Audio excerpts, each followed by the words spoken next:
Sam Salter scores his 11th of the season. Um, Salter making club history this week. He's now the top scorer for Atletico Ottawa in all competitions. He's got 27, surpassing Ollie Bassett.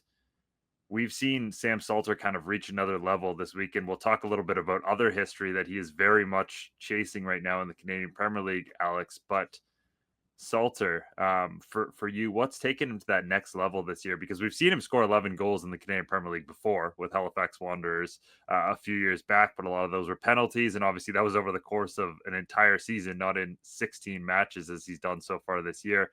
Is it Athletic Ottawa's team? Is it Salter? Is it a combination of the both? What have you liked about what you've seen from him this campaign?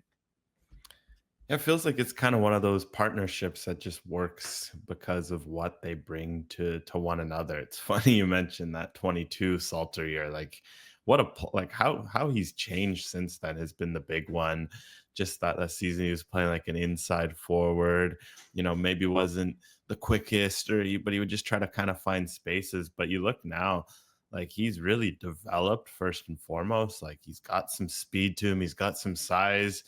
And it's funny, actually, when you mention what's changed, I thought of this quote that Nathan Ingham actually talked about last week because he was asked about Salter tying the record at the time before he went on to break it the week after.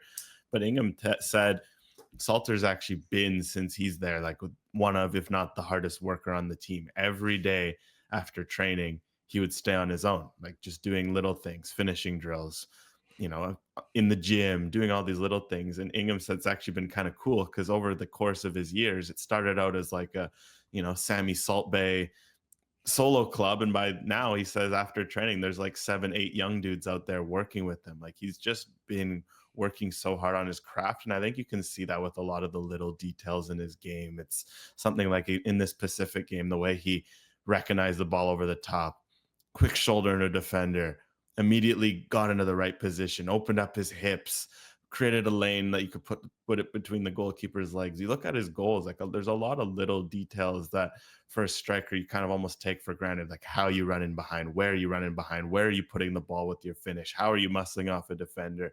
And Salter, he's a detail-oriented striker who's worked on so many areas of that game, and it's been perfect because Ottawa have given him chances. He runs in behind, he's getting the balls. If he's running into the box, there's crosses coming to him, and it's just been his hard work and his is blended perfectly with this team. Yeah, exactly. This has been a player who, honestly, over the past few years, like if you look at his expected goals per 90, even when he wasn't getting that many opportunities with Atletico Ottawa last season, like again, there's a reason why he scored the most in club history, and it wasn't all done this year. But like you said, I think the system just benefits him so much. Like this is a guy who was so isolated at times in past Atletico Ottawa teams. Now he's got players around him to build off of. Like his link up play has been really good, especially with a guy like David Rodriguez, who obviously makes all of the difference. And just that consistency with which he's been getting into the lineup.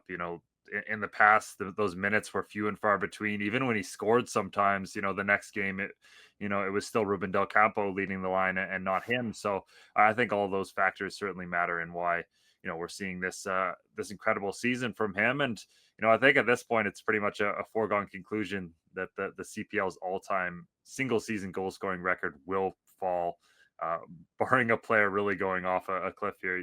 Morelli's holds the record right now with Halifax with 14. Salter obviously 3 away from that. Altabelli could get there. Even Wright and Coimbra.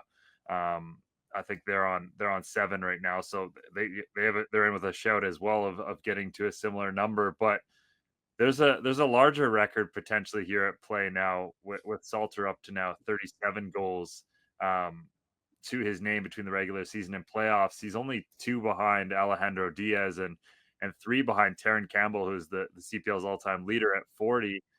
Alex, I'm gonna ask, I'm gonna put you on the spot here. Season's end, will Sam Salter be the CPL's all-time leading goal scorer? It definitely feels like he'll be within that top two. I think that feels like the safe bet. I would say yeah. I think just because of how productive he's been. Like what's wild about this Sam Salter like run is that it's not necessarily like unsustainable or like some sort of wild heater or there's some sort of like big red flag. He's taken 0 penalties and he has 11 goals, but like he leads the league in all XG, penalty or not, like in terms of for a player, it's him at the top of the list. Brian Wright's the only guy close to him, just behind him in XG, and then there's a big gulf till the next player. In terms of non-penalty XG, he's in a school of his own. Like no one else is even. He's got at least a 1.5 XG on the next guy. Like he gets into these good positions. He rewards himself for his work and is scoring these goals. So I'm looking at him. If anything, he could be hotter than he is. The one fun stat that stood out from me covering that game, he also hasn't gone more than 2 games without scoring. And since May, he's never gone more than 1 game without scoring. Just that consistency, you think, man, like this is him just kind of quietly plugging away, get a goal here, get a goal there. What happens if he has another 4 goal game like against Valor or a hat trick or something? So I think that record is very much in threat just because of his consistency, because this Ottawa team still feels like they've got a few more offensive explosions in the tank, so to speak.